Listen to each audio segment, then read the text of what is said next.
ಎಲ್ಲರಿಗೂ ನಮಸ್ಕಾರ ಸ್ನೇಹಿತರೆ. ಗ್ರೂಪ್ ಡೇಸ್ ಅಲ್ಲಿ ಪಾಕಿಸ್ತಾನದ ಅಂಡರ್-19 ತಂಡದ ವಿರುದ್ಧ ನಮ್ಮ ಭಾರತ ತಂಡ ಗೆದ್ದ ಕೂಡಲೇ ಸೆಮಿಫೈನಲ್ ಗಾದ್ರೆ ಎಂಟ್ರಿ ಕೊಟ್ಟಿದೆ. ಇನ್ನು ಸೆಮಿಫೈನಲ್ ಗೆ ಎಂಟ್ರಿ ಕೊಟ್ಟ ತಕ್ಷಣ ಪಂದ್ಯ ಗೆದ್ದ ಬಳಿಕ ನಮ್ಮ ಭಾರತ ತಂಡದ ಯುವ ಆಟಗಾರ ಆಗಿರುವಂತ ವೈಭವ್ ಸೂರ್ಯವಂಶಿ ಅವರು ನಮ್ಮ ಭಾರತದ ಬಗ್ಗೆ, ಆಟಗಾರರ ಬಗ್ಗೆ ಮತ್ತು ಭಾರತದ ಫ್ಯಾನ್ಸ್ ಬಗ್ಗೆ ಏನೆಲ್ಲ ಹೇಳಿಕೆ ಕೊಟ್ಟಿದ್ದಾರೆ ಅಂತ ತಿಳ್ಕೊಂಬರೋಣ ಬನ್ನಿ. ಅದಕ್ಕಿಂತ ಮುಂಚೆ ನೀವೇನಾದ್ರೂ ಚಾನಲ್ಗೆ ಸಬ್ಸ್ಕ್ರೈಬ್ ಮಾಡ್ಕೊಳ್ಳೋದು ಹಾಗೆ ನೋಡ್ತಿದ್ರೆ ಸಬ್ಸ್ಕ್ರೈಬ್ ಮಾಡ್ಕೊಂಡು ಬೆಲ್ ಐಕಾನ್ ಅನ್ನ ಆಲ್ ಇಟ್ಕೊಳ್ಳಿ. ಹಾಗೆ ಮರಿದೆ ವಿಡಿಯೋಗೊಂದು ಲೈಕ್ ಕೊಡೋದನ್ನ ಕೂಡ ಮರಿಬೇಡಿ. ಇನ್ನು ಈ ಪಂದ್ಯದಲ್ಲಿ ಬಂದ್ಬಿಟ್ಟು ನಮ್ಮ ಭಾರತ ತಂಡ ಬಂದ್ಬಿಟ್ಟು ಮೊದಲು ಬ್ಯಾಟಿಂಗ್ ಮಾಡಿ 252 ರನ್ ಹೊಡೆದು 10 ವಿಕೆಟ್ ಆದ್ರೆ ಕಳ್ಕೊಳ್ಳುತ್ತೆ 49.5 ಓವರ್ಗಳಲ್ಲಿ. ಇನ್ನು ಈ ಟಾರ್ಗೆಟ್ ಅನ್ನ ಚೇಸ್ ಮಾಡಬೇಕಾಗಿರುತ್ತೆ ಪಾಕಿಸ್ತಾನ ತಂಡಕ್ಕೆ. ಇದರಲ್ಲಿ ಎಸ್ಪೆಷಲಿ ಬಂದ್ಬಿಟ್ಟು 33.5 ಬಾಲ್ಗಳಲ್ಲಿ ಏನಾದ್ರೂ ಈ ಪಾಕಿಸ್ತಾನ ತಂಡ ಚೇಸ್ ಮಾಡಿದ್ರೆ ಅವರು ಸೆಮಿಫೈನಲ್ ಗೆ ಹೋಗುವ ಅವಕಾಶ ಆದ್ರೆ ಇರ್ತಿತ್ತು. ಆದ್ರೆ ಈ ಪಾಕಿಸ್ತಾನ ತಂಡ ಬಂದ್ಬಿಟ್ಟು 46.2 ಓವರ್ಗಳಲ್ಲಿ 194 ರನ್ಗಳಿಗೆ ಆಲ್ಔಟ್ ಕೂಡ ಆಯಿತು. ಇದರೊಂದಿಗೆ 58 ರನ್ಗಳಿಂದ ಸೋಲಪ್ಪಿಕೊಂಡಿತ್ತು ಮತ್ತು ಇದರಿಂದ ಟೂರ್ನಿಯಿಂದ ಕೂಡ ಔಟ್ ಆಗಿದೆ. ನಮ್ಮ ಭಾರತ ತಂಡ ಬಂದ್ಬಿಟ್ಟು ಇದೀಗ ಸೆಮಿಫೈನಲ್ ಗಾದ್ರೆ ಎಂಟ್ರಿ ಕೊಟ್ಟಿದೆ ಮತ್ತು ಸೆಮಿಫೈನಲ್ ಅಲ್ಲಿ ಬಂದ್ಬಿಟ್ಟು ಇದೇ ಫೆಬ್ರವರಿ 3ನೇ ತಾರೀಕು ಅಫ್ಘಾನಿಸ್ತಾನ ವಿರುದ್ಧ ಆದ್ರೆ ಆಡಲಿದೆ. ಆ ಪಂದ್ಯದಲ್ಲಿ ಗೆದ್ದಂತ ತಂಡ ಬಂದ್ಬಿಟ್ಟು ನೇರ ಫೈನಲ್ ಗಾದ್ರೆ ಎಂಟ್ರಿ ಕೊಡುತ್ತೆ ಮತ್ತು ಆ ಕಡೆಯಿಂದ ಇಂಗ್ಲೆಂಡ್ ಮತ್ತು ಆಸ್ಟ್ರೇಲಿಯಾ ಎರಡರ ನಡುವೆ ಸೆಮಿಫೈನಲ್ ಪಂದ್ಯ ಆದ್ರೆ ನಡೆಯುತ್ತಿದೆ. ಆ ಎರಡರ ತಂಡದಲ್ಲಿ ಯಾವ ತಂಡ ಗೆಲ್ಲುತ್ತೆ ಆ ತಂಡ ಬಂದ್ಬಿಟ್ಟು ಫೈನಲ್ ಗಾದ್ರೆ ಎಂಟ್ರಿ ಕೊಡುತ್ತೆ ಅಂತಾನೆ ಹೇಳ್ಬೋದು. ಇನ್ನು ಫೈನಲ್ ಪಂದ್ಯ ಬಂದ್ಬಿಟ್ಟು ಇದೇ ಫೆಬ್ರವರಿ 6ನೇ ತಾರೀಕು ಆದ್ರೆ ನಡೀತಾ ಇದೆ ಮತ್ತು ಆ ಕಾರಣದಿಂದಾಗಿ ಫುಲ್ ಹೈ ವೋಲ್ಟೇಜ್ ಪಂದ್ಯಗಳಂತಾನೆ ಹೇಳ್ಬೋದು. ಇನ್ನು ಈ ಗ್ರೂಪ್ ಡೇಸ್ ಅಲ್ಲಿ ಬಂದ್ಬಿಟ್ಟು ಪಾಕಿಸ್ತಾನ ವಿರುದ್ಧ ನಮ್ಮ ಭಾರತ ತಂಡ ಅಂಡರ್-19 ಭಾರತ ತಂಡ ಬಂದ್ಬಿಟ್ಟು ಭರ್ಜರಿಯಾಗಿ ಗೆದ್ದು ಕಂಬ್ಯಾಕ್ ಕೂಡ ಕೊಟ್ಟಿದೆ.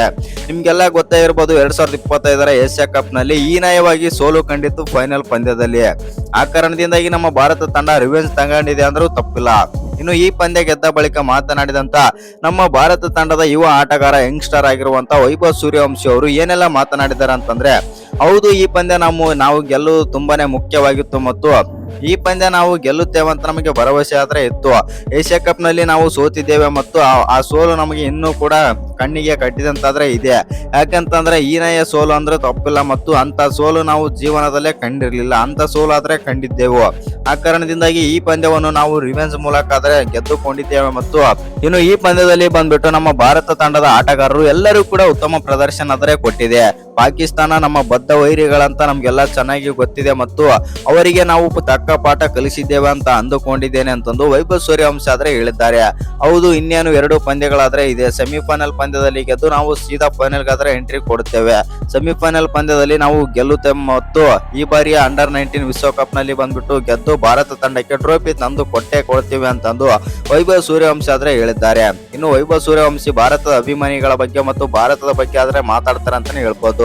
ಭಾರತದ ಅಭಿಮಾನಿಗಳು ಎಂತ ಅಭಿಮಾನಿಗಳಂತ ನನಗೆ ಗೊತ್ತೇ ಇದೆ ಮತ್ತು ಭಾರತದ ಕ್ರಿಕೆಟ್ ಭಾರತದಲ್ಲಿ ಎಷ್ಟು ಇಂಪ್ರೂವ್ ಇದೆ ಮತ್ತು ಯಾವ ತರ ಎಲ್ಲ ನೋಡ್ತಾ ಇದ್ದಾರೆ ಅಂತ ನನಗೆ ಚೆನ್ನಾಗಿ ಗೊತ್ತೇ ಇದೆ. ಆ ಕಾರಣದಿಂದಾಗಿ ನಮ್ಮ ಅಂಡರ್-19 ಪಂದ್ಯದಲ್ಲೂ ಕೂಡ ಎಲ್ಲಾ ಪ್ರೇಕ್ಷಕರು ನೋಡಿದ್ದಾರೆ ಮತ್ತು ಎಲ್ಲರೂ ಕೂಡ ನಮಗೆ ಸಪೋರ್ಟ್ ಮಾಡಿದ್ದಾರೆ ಮತ್ತು ಯಾಕಂತಂದ್ರೆ ನಾವು ಏಷ್ಯಾ ಕಪ್ ನಲ್ಲಿ ಸೋತಾಗ ನಮಗೆ ಎಲ್ಲರೂ ಕೂಡ ತುಂಬಾನೇ ಬೈದಿದ್ರು ಮತ್ತು ಸ್ವಲ್ಪ ಬೇಜಾರು ಕೂಡ ಆಗಿದ್ರು. ಆ ಕಾರಣದಿಂದಾಗಿ ಈ ಪಂದ್ಯದಲ್ಲಿ ನಾವು ತಕ್ಕ ರಿವೆಂಜ್ ತಗೊಂಡಿದ್ದೇವೆ ಅಂತಂದು ವೈಭವ್ ಸೂರ್ಯವಂಶಿ ಆದ್ರೆ ಹೇಳಿದ್ದಾರೆ. ಇನ್ನು ಈ ಬಾರಿಯ ವರ್ಲ್ಡ್ ಕಪ್ ನಲ್ಲಿ ಬಂದ್ಬಿಟ್ಟು ನಾವು ಭಾರತಕ್ಕೆ ಟ್ರೋಫಿ ಗೆಲ್ಲಿಸಿ ಕೊಡುತ್ತೇವೆ ಅಂತಂದು ವೈಭವ್ ಸೂರ್ಯವಂಶಿ ಆದ್ರೆ ಹೇಳಿದ್ದಾರೆ. ಹೌದು ಸ್ನೇಹಿತರೆ, ವೈಭವ್ ಸೂರ್ಯವಂಶಿ ಎಂತ ಆಟಗಾರ, ಎಂತ ಯಂಗ್ಸ್ಟರ್ ಆಟಗಾರ ಅಂತ ಎಲ್ಲರಿಗೂ ಗೊತ್ತೇ ಇದೆ. IPL ಅಲ್ಲಿ ಮೊದಲನೇ ಪಂದ್ಯದಲ್ಲೇ ಬಂದು ಯಾವ ತರ ಕಮಾಲ್ ಮಾಡಿದ್ರು ಅಂತ ಎಲ್ಲರಿಗೂ ಕೂಡ ಗೊತ್ತೇ ಇದೆ. ಎಸ್ಪೆಷಲಿ ಹೇಳ್ಬೇಕಂತಂದ್ರೆ ಸೆಂಚುರಿ ಕೂಡ ಹೊಡಿತಾರೆ, ಅದು ಗುಜರಾತ್ ಟೈಟನ್ಸ್ ವಿರುದ್ಧ. ಅಂತ ಇಂಟರ್ನ್ಯಾಷನಲ್ ಬೌಲರ್ಸ್ ವಿರುದ್ಧ ಈ ತರ ಆಡಿದಂತ ಆಟಗಾರ ಇವತ್ತಿನ ಪಂದ್ಯದಲ್ಲಿ ಧೂಳಿಪಟ ಮಾಡಿಬಿಡ್ತಾರೆ ಅಂತ ಹೇಳ್ಬೋದು ಪಾಕಿಸ್ತಾನದ ಬೌಲರ್ಗಳಲ್ಲಿ. ಹೌದು, ವೈಭವ್ ಸೂರ್ಯವಂಶಿ ಹೊಡೆದಿದ್ದು 30 ರನ್ ಆದ್ರೂ ಕೂಡ ನಡಕ ಹುಟ್ಟೋ ರೀತಿ ಆದ್ರೆ ಆಡಿ ಹೋದ್ರು. ಒಟ್ಟಿನಲ್ಲಿ ಹೇಳ್ಬೇಕಂತಂದ್ರೆ ನಮ್ಮ ಭಾರತಕ್ಕೆ ಸಿಕ್ಕ ರತ್ನ ಅಂತಂದ್ರು ತಪ್ಪಿಲ್ಲ ವೈಭವ್ ಸೂರ್ಯವಂಶಿ. ಇನ್ನು ಮುಂದಿನ ಗಂಗೂಲಿ ಆದ್ರೂ ಪರವಾಗಿಲ್ಲ ಮತ್ತು ಮುಂದಿನ ಸೆಹ್ವಾಗ್, ಗಂಗೂಲಿ, ಸಚಿನ್ ತೆಂಡೂಲ್ಕರ್ ಎಲ್ಲರನ್ನು ಹೋಲುವಂತ ಆಟಗಾರ ಆಗ್ತಾನೆ ವೈಭವ್ ಸೂರ್ಯವಂಶಿ. ಹೌದು ಸ್ನೇಹಿತರೆ, ವೈಭವ್ ಸೂರ್ಯವಂಶಿ 22 ಬಾಲ್ಗಳಲ್ಲಿ 30 ರನ್ ಆಡಿ ಇವತ್ತಿನ ಪಂದ್ಯದಲ್ಲಿ 1 6 ಮತ್ತು 5 4ಗಳ ಮೂಲಕ 136ರ ಸ್ಟ್ರೈಕ್ ರೇಟ್ ನಲ್ಲಿ ಬ್ಯಾಟಿಂಗ್ ಮಾಡಿ ಔಟ್ ಆಗ್ತಾರೆ. ಇನ್ನು ಇವತ್ತಿನ ಪಂದ್ಯ ಅಂದ್ರೆ ಇಂಡಿಯಾ ಮತ್ತು ಪಾಕಿಸ್ತಾನ ನಡುವಿನ ಅಂಡರ್-19 ಗ್ರೂಪ್ 6 ಅಲ್ಲಿ ಬಂದ್ಬಿಟ್ಟು ಈ ಪಂದ್ಯದ ಹೈಲೈಟ್ಸ್ ಬಗ್ಗೆ ಸ್ವಲ್ಪ ನೋಡೋಣ ಬನ್ನಿ. ಇನ್ನು ಅಂಡರ್-19 ವಿಶ್ವಕಪ್ ನಲ್ಲಿ ಕೊನೆಯ ಸೂಪರ್ 6 ಪಂದ್ಯದಲ್ಲಿ ಟೀಂ ಇಂಡಿಯಾ ಸಾಂಪ್ರದಾಯಿಕ ಎದುರಾಳಿಯಾಗಿರುವಂತಹ ಪಾಕಿಸ್ತಾನ ಅಂಡರ್-19 ತಂಡವನ್ನು ಬಗ್ಗು ಬಡಿದು ಸೆಮಿಫೈನಲ್ ಗಾದ್ರೆ ಪ್ರವೇಶಿಸಿದೆ ನಮ್ಮ ಭಾರತ ತಂಡ. ಹೌದು ಸ್ನೇಹಿತರೆ, ಬುಲಾವಾದಿಯೋ ಕ್ವೀನ್ಸ್ ಸ್ಪೋರ್ಟ್ಸ್ ಕ್ಲಬ್ ನಲ್ಲಿ ನಡೆಯುತ್ತಿರುವ ಈ ಪಂದ್ಯದಲ್ಲಿ ಟಾಸ್ ಗೆದ್ದಂತ ಪಾಕಿಸ್ತಾನದ ನಾಯಕ ಬೌಲಿಂಗ್ ಆದ್ರೆ ಆಯ್ಕೆ ಮಾಡಿಕೊಂಡರು. ಅದರಂತೆ ಮೊದಲು ಬ್ಯಾಟಿಂಗ್ ಮಾಡಿದಂತ ನಮ್ಮ ಭಾರತ ತಂಡ 49.5 ಓವರ್ಗಳಲ್ಲಿ 252 ರನ್ ಆದ್ರೆ ಗಳಿಸಿತು. ಇನ್ನು ಪಾಕಿಸ್ತಾನ ಸೆಮಿಫೈನಲ್ ಪ್ರವೇಶಿಸಬೇಕಾದರೆ 33.5 ಓವರ್ಗಳಲ್ಲಿ ಗುರಿ ತಲುಪಬೇಕಾಗಿತ್ತು. ಆದರೆ ಪಂದ್ಯದಲ್ಲಿ ಹೀನಾಯ ಸೋಲು ಖಂಡಿತ ಅಂತಾನೆ ಹೇಳ್ಬೋದು. ಇನ್ನು ಪಾಕಿಸ್ತಾನ ತಂಡ ಭಾರತದ ಕಠಿಣ ಬೌಲಿಂಗ್ ದಾಳಿಗೆ ಉತ್ತರಿಸಲಾಗದೆ 46.2 ಓವರ್ಗಳಲ್ಲಿ 194 ರನ್ ಗಳಿಸಿ ಆಲ್ಔಟ್ ಕೂಡ ಆಯಿತು. ಇನ್ನು ಲೀಗ್ ಹಂತದಲ್ಲಿ ಎಲ್ಲ 3 ಪಂದ್ಯಗಳನ್ನು ಭಾರಿ ಅಂತರದಿಂದ ಗೆದ್ದಿರುವ ಭಾರತ ತಂಡ +3.37 ರನ್ ರೇಟ್ ನೊಂದಿಗೆ 6ನೇ ಅಂಕಗಳೊಂದಿಗೆ 2ನೇ ಸ್ಥಾನದಲ್ಲಿ ಆದರೆ ಇತ್ತು. ಇನ್ನು ಈ ಪಂದ್ಯ ಗೆದ್ದ ಕೂಡಲೇ ಭಾರತ ತಂಡ ಸೂಪರ್ 6 ಹಂತದಲ್ಲಿ ಅಗ್ರಸ್ಥಾನಕ್ಕೇರಿತು. ಇನ್ನು ಅತ್ತ ಪಾಕಿಸ್ತಾನ 3 ಪಂದ್ಯಗಳಿಂದ 4 ಅಂಕ ಹೊಂದಿದ್ದು ಭಾರತವನ್ನು ನೆಟ್ ರನ್ ರೇಟ್ ನಲ್ಲಿ ಹಿಂದಿಕ್ಕಿ ಸೆಮಿಫೈನಲ್ ಪ್ರವೇಶಿಸಲು 33.3 ಓವರ್ಗಳಲ್ಲಿ ಗೆಲ್ಲಬೇಕಾಗಿತ್ತು. ಆದರೆ ಪಾಕ್ ತಂಡವನ್ನು 194ಕ್ಕೆ ಆಲ್ಔಟ್ ಮಾಡಿದ ಭಾರತ ತಂಡ ಅಗ್ರಸ್ಥಾನದೊಂದಿಗೆ ಸೆಮಿಫೈನಲ್ ಗಾದರೆ ಎಂಟ್ರಿ ಕೊಟ್ಟಿದೆ.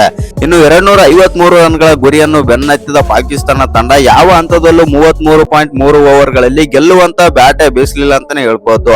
ಇನ್ನು ಭಾರತದ ಬೌಲರ್ಗಳು ಅದಕ್ಕೆ ಅವಕಾಶ ಕೂಡ ನೀಡಲಿಲ್ಲ. ಕಠಿಣ ಗುರಿ ಬೆನ್ನತ್ತಿದ ಪಾಕಿಸ್ತಾನ ಕೇವಲ 23 ರನ್ ಗಳಿಸುವಷ್ಟರಲ್ಲಿ ತಂಡದ ಟಾಪ್ ಆರ್ಡರ್ ಬ್ಯಾಟ್ಸ್ಮನ್ ಆಗಿರುವಂತ ಸಮೀರ್ ಮಿನ್ನಸ್ ಅವರನ್ನು ವಿಕೆಟ್ ಆದ್ರೆ ಕಳೆದುಕೊಂಡಿತು. ಇನ್ನು 2ನೇ ವಿಕೆಟ್ಗೆ ಹಮ್ಜಾ ಜಾಹೂರ್ ಹಾಗೂ ಉಸ್ಮಾನ್ ಖಾನ್ 65 ಸೇರಿಸಿ ತಂಡಕ್ಕೆ ಚೇತರಿಕೆಯನ್ನು ನೀಡಿದ್ರು. ಆದರೆ 49 ಬಾಲ್ಗಳಲ್ಲಿ 8 ಬೌಂಡರಿಗಳ ಸಹಿತ 42 ರನ್ ಗಳಿಸಿದಂತ ಹಮ್ಜಾ ಅವರನ್ನು ಕನ್ಸಿಕ್ ಚೌಹಾನ್ ಪೆವಿಲಿಯನ್ಗೆ ಕಳಿಸಿದ್ರ ಅಂತಾನೆ ಹೇಳ್ಬೋದು. ಹೌದು ಸ್ನೇಹಿತರೆ, ನಂತರ ಬಂದಂತ ನಾಯಕ ಫರ್ಹಾನ್ ಯೂಸಫ್ ಅವರು 3ನೇ ವಿಕೆಟ್ಗೆ ಜೊತೆ ಆಟದಲ್ಲಿ ಉಸ್ಮಾನ್ ಖಾನ್ ಜೊತೆಗೂಡಿ 63 ರನ್ಗಳ ಜೊತೆ ಆಟ ಆದರೆ ನಡೆಸಿದರು. ಇನ್ನು 39 ಎಸೆತಗಳಲ್ಲಿ 3 4 ಮತ್ತು 2 ಸಿಕ್ಸರ್ಗಳ ಸಹಿತ 39 ರನ್ ಗಳಿಸಿ ಅಪಾಯಕಾರಿಯಾಗುತ್ತಿದ್ದಂತ ಯೂಸಫ್ ಅವರನ್ನು RS ಅಂಬರೀಶ್ ಬೌಲಿಂಗ್ ನಲ್ಲಿ ಕೀಲನ್ ಪಾಟೀಲ್ಗೆ ಕ್ಯಾಚ್ ನೀಡಿ ಔಟ್ ಆದರು. ಇನ್ನು ಈ ವಿಕೆಟ್ ಪತನವಾಗುತ್ತಿದ್ದಂತೆ ಪಾಕಿಸ್ತಾನ ಅವನತಿ ಆರಂಭವಾಯಿತಂತ ಹೇಳ್ಬೋದು.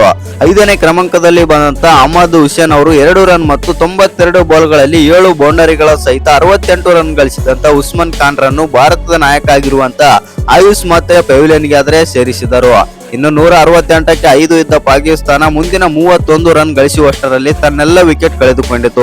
ಇನ್ನು ಅಲಿ ಹಸನ್ ಬುತ್ಸಾಲ್ 2 ರನ್ ಮತ್ತು ಉಜೈಫ್ 14 ರನ್, ಅಬ್ದುಲ್ ಸುಬಾನ್ 7 ರನ್ ಮತ್ತು ಮೊಹಮ್ಮದ್ ಸಯ್ಯನ್ 3 ರನ್ ಮತ್ತು ಮೋಮಿನ್ ಕೊಮರ್ ಶೂನ್ಯಕ್ಕೆ ಔಟ್ ಆದರು. ಹೌದು ಸ್ನೇಹಿತರೆ, ಇನ್ನು ನಮ್ಮ ಭಾರತದ ಪರ ಮಿಂಚಿದ ಆಯುಷ್ ಮಾತ್ರೆ ಮತ್ತು ಕೀಲನ್. ಇನ್ನು ಭಾರತದ ಪರ ಕೀಲನ್ ಅವರು 35 ರನ್ ನೀಡಿ 3 ವಿಕೆಟ್ ಪಡೆದರೆ ಆಯುಷ್ ಮಾತ್ರ 21 ರನ್ ನೀಡಿ 3 ವಿಕೆಟ್ ಆದರೆ ಪಡೆದರು. ಇನ್ನು ವಿಹಾನ್ ಮೋನಾತ್ರೆ ಬಂದ್ಬಿಟ್ಟು 15 ರನ್ ನೀಡಿ 1 ವಿಕೆಟ್ ಪಡೆದರೆ ಕನ್ಸಿಕ್ ಚೌಹಾನ್ ಅವರು 30 ರನ್ ನೀಡಿ 1 ವಿಕೆಟ್ ಆದ್ರೆ ಪಡಿತಾರೆ.